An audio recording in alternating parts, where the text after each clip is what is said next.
Nasib naas dialami oleh salah satu prajurit angkatan bersenjata Rusia. Ia tewas setelah diserang oleh musuhnya.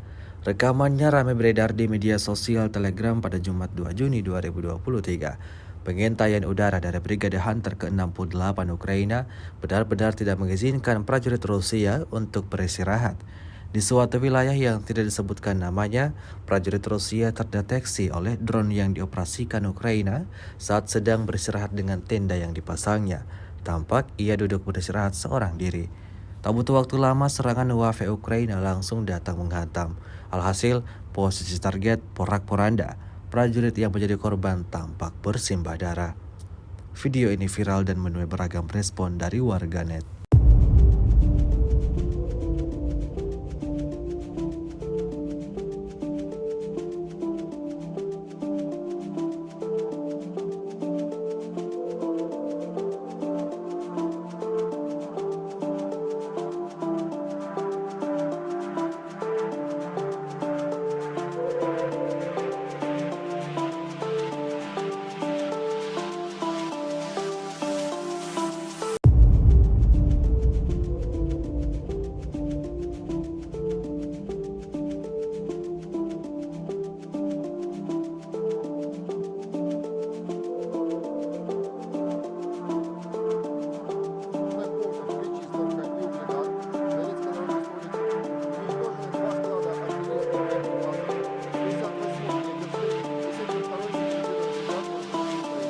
Поражение 86 подразделений в районах населенных пунктов Владимировка, Кременная Луганской Народной Республики, Табаевка Харьковской области, Никольская Донецкой Народной Республики и Жеребянки Запорожской области.